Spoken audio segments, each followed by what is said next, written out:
Hello friends, இன்றைக்கி நாம் ஒரு மூலிகை ரசம் தான் பார்க்க போகிறோம்.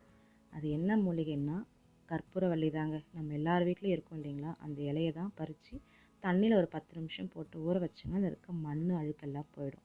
மற்றபடி ரசத்துக்கு தேவையான பொருட்கள் தான் மிளகு, சீரகம், பூண்டு, காஞ்ச மிளகாய். இந்த கற்பூரவள்ளியை நல்லா அலசிட்டு அதை பிச்சு பிச்சு நீங்கள் மிக்ஸி ஜாரில் போட்டுக்குங்க. அது கூட நமக்கு தேவையான ரசத்துக்கு தேவையான பொருட்கள் இது எல்லாமே போட்டுக்குங்க. கற்பூரவள்ளி பொடியாக கூட கட் பண்ணி போட்டுக்கலாம். ஆனால் அது நம்ம பொடி பொடியாக கட் பண்ணி போட்டோம்னா சாப்பிடும்போது தூக்கி போட்டுருவாங்க. நீங்கள் மிக்சியில் போட்டு ஒரு ஓட்டிட்டு நீங்கள் ரசம் வச்சிங்கன்னா அது ஒன்றும் ஆகாது, யாரும் தூக்கி போட முடியாது. அதனால நம்ம சாப்பிட்ருவோம். நான் கொஞ்சம் குறைன்னு அரைச்சிருக்கேன். ஏன்னா மிளகு நான் கூட தான் போட்டிருக்கேன், காஞ்ச மிளகா கம்மி பண்ணியிருக்கேன், கோல்டுக்கு ரொம்ப நல்லதுன்னு சொல்லிட்டு. இந்த அரைச்ச அந்த விழுதை நான் கிண்ணத்தில் போட்டுக்கிறேன். கற்பூரவள்ளி கோல்டு கஷாயம் மாதிரி கூட வச்சு குடிக்கலாங்க. ஆனால் அதுக்கு ஒரு ரசம் வச்சு பாருங்கள். நான் தேவையான அளவு புளி தண்ணி எடுத்திருக்கேன். புளி தண்ணியை இதில் ஊற்றிருக்கேன். புளி தண்ணி ஊற்றிட்டு இந்த மிக்சியில் கொஞ்சம் ஒட்டிக்கிட்டு இருந்தது, அது தண்ணி ஊற்றி அலசி நமக்கு எவ்வளோ ரசம் வேணுமோ அந்த அளவுக்கு தண்ணி ஊற்றி நான் ரெடி பண்ணி வச்சுருக்கேன். இப்போ இதுக்கு தேவையான அளவு நான் சால்ட்டு போட்டிருக்கேன். நல்லா கலந்துட்டு நீங்கள் ஒரு செக் பண்ணிக்கோங்க சால்ட்டு கரெக்டாக இருக்கான்னுட்டு. இப்போ நான் கடாய் வச்சு எண்ணெய் ஊற்றிட்டு நம்ம ரசத்தை தாளிச்சிக்கலாம். கடுகு உளுத்தம்பருப்பு போட்டுட்டு சீரகம் கொஞ்சம் போட்டிருக்கேன்.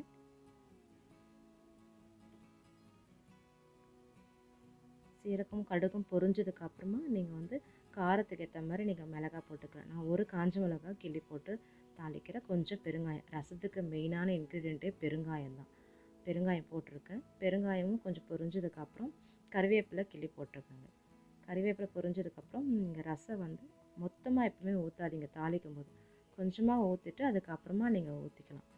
இந்த ரசம் மொத்தமாக ஊற்றி கொஞ்சம் கொதி வரட்டும்.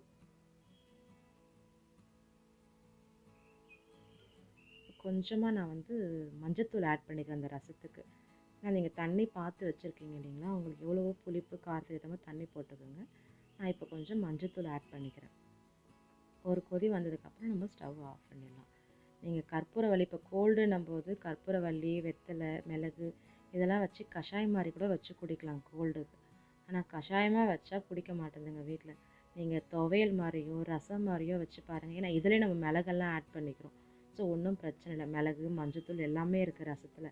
அதனால் கோல்டுக்கும் இருந்தாலும் சரி, உடம்பு ஃபீவருக்கு, நம்ம வாய் கசப்பாக இருக்குது, இதை சாப்பிட பிடிக்கல அப்படின்னும் போது இந்த ரசம் ரொம்பவே நமக்கு ரொம்ப உடம்புக்கு நல்லது. நீங்கள் துவையலாக கூட அரைச்சிக்கலாம். இப்போ தூதுவளையோ இல்லை கற்பூரவள்ளி இதெல்லாம் நம்ம கஷாயமாக குடிக்கல அப்படின்னா துவையல் மாதிரி அரைச்சி கொடுத்துக்கலாம், ரசம் மாதிரி அரைச்சி கொடுத்துக்கலாம். நான் ஒரு கொதி வந்தோடனே கொஞ்சமாக தண்ணி ஊற்றி ஸ்டவ்வை ஆஃப் பண்ணிட்டேன். இப்போ கிண்ணத்தில் நான் மாற்றி ஊற்றிட்டேன். நமக்கு கொஞ்சமாக கறிவேப்பிலையும் கொத்தமல்லியும் நீங்கள் ஃபைனலாக ஆட் பண்ணால் நல்லாயிருக்கும். எங்கள் வீட்டில் லஞ்ச் கற்பூரவள்ளி ரசமும் பீட்ரூட் பொரியல் தான்.